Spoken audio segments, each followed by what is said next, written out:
Hey guys, welcome back to the homestead. Today I'm going to be showing you one of my glycerites that I'm throwing together. Now it's another way of preserving and using herbs. I have made tinctures in the past, of course, with alcohol. This is my elderberry tincture. But if you've ever used a tincture with alcohol, well, there are benefits to it, and some herbs are better in alcohol than they are for long-term storage and stuff in glycerin. But if you have to take something on a daily basis, like if I was going to make a parasite cleanse or something like that, I would probably do it more in an alcohol base because you're not doing that for long periods of time. And you want to really try to extract as much out of the herbs as you possibly can. But for me, what I'm trying to do, so I already made this infused oil, which you probably saw it in one of the first couple videos that I did. It was sitting up here and I shook it for the longest time, and it was a mixture of the wild yam root and the chaste tree berry. And then I infused it in castor oil, and I've been applying that, to my neck and to my feet, just as needed. And if you do any research on wild yam root and chaste tree berries, you'll understand that they have been known through research to, help with regulation of hormones. This can be male and or female. There's a lot of good benefits there, and of course I can't go into too much, but please do your own research. Get yourself a good binder with a lot of the breakdown of what the different herbs do and stuff. But today, because sometimes I don't necessarily always want to rub it on, or sometimes I forget to apply it at night because I might fall asleep in my chair, I wanted to make myself a tincture that I could take daily that wasn't going to turn my stomach. So this is where your glycerins come into effect. And I'm actually using an organic vegetable from coconut oil. I'm not a fan of palm oil if I'm going to use it internally. And I know they have economic, ethically sourced and all that type of stuff. But at the end of the day, I'm just not a big fan of consuming palm oil. So I have me a vegetable oil or a vegetable glycerin from coconut oil. And there's no odor to it, thank goodness. But you're going to find that when you do these, they're it's quite sticky though, that they're sweeter, right? So that's what I'm saying. If you're going to have to take something on a daily basis, or maybe you're trying to mix something up for your kids, or maybe you're just a person that doesn't need alcohol in their life for whatever your reasons are, whether medically or whatever.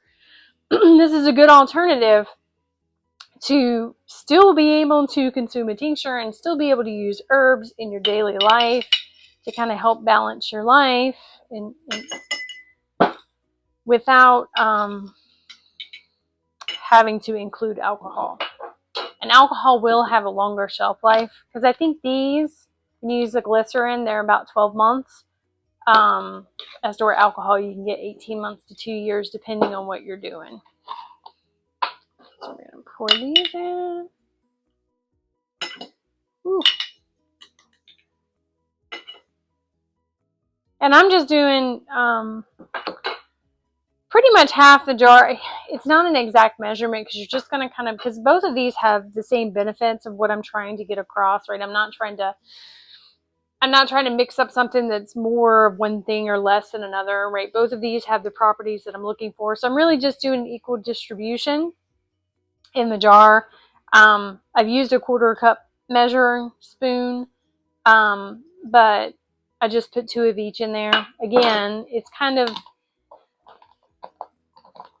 just to make sure that I have equal amounts of both of them in there. And then all you're going to do is take your vegetable glycerin and do just like what you would do with your alcohol.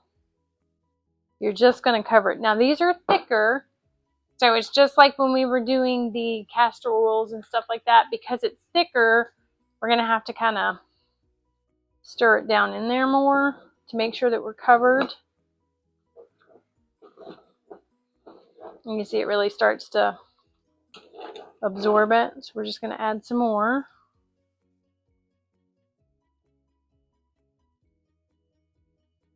And you want to make sure that your herbs are fully covered. This is why the spoon or a butter knife to stir it's very nice. And you're going to set this on your shelf for about 4 to 6 weeks. You can go 8 weeks if you want something a little bit more potent, but usually 4 to 6 weeks is a good place to start.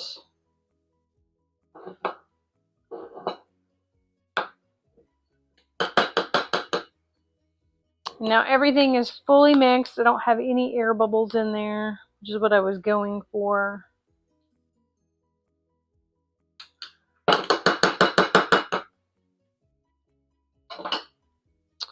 And then all I'm going to do,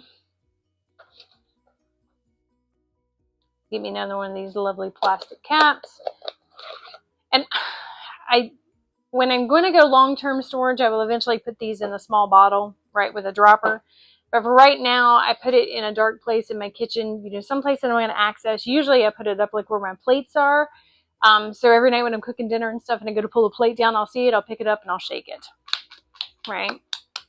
And you're going to want to do that every day. Keep an eye on things. Make sure as it's absorbing, you don't need to top it off a little bit more. First couple days, it really soaks it up.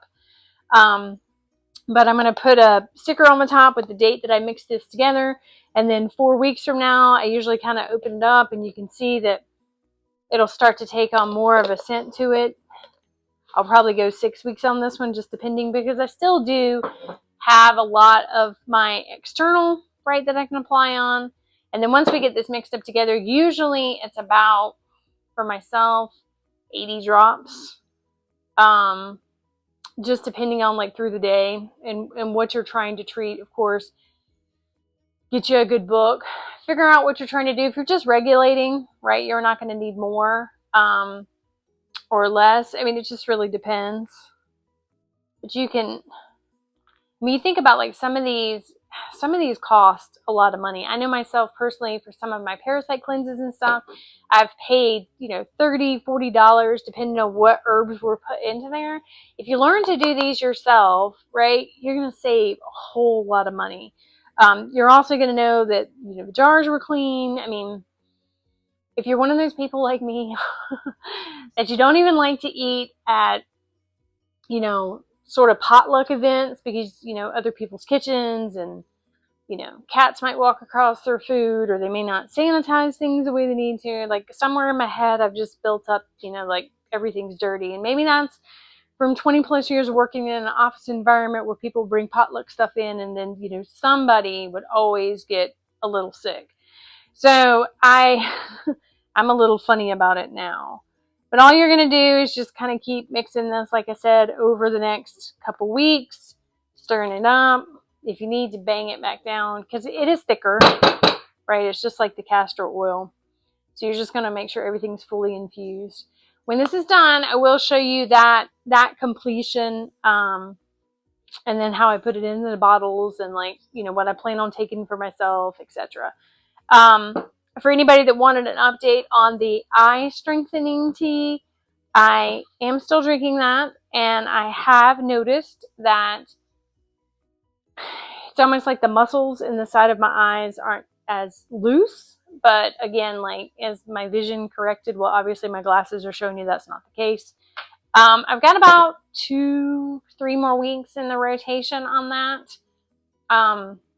I think I'm going to switch up the recipe a little bit because I found some other things. Like elderberry is phenomenal for it, right? So if you're like trying to get more things in your diet, right, to help your eyesight or maintain your diet, you can literally just add elderberry jelly to your breakfast and probably accomplish the same things. But I'm probably going to do like a mix of adding elderberry in and try to come up with a more simplistic version of that tea, because I found after the weeks of mixing it, one, it has, while it might be working, it is kind of expensive, right, to keep buying all these herbs in bulk.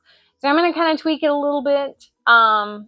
And then once I find a recipe that I like, I'll probably go back to the original video and edit the recipe, just giving everybody a more simplistic version of it. But I wanted to try what was in the book first, right? I like to always try what's tried and true and then kind of play with it from there.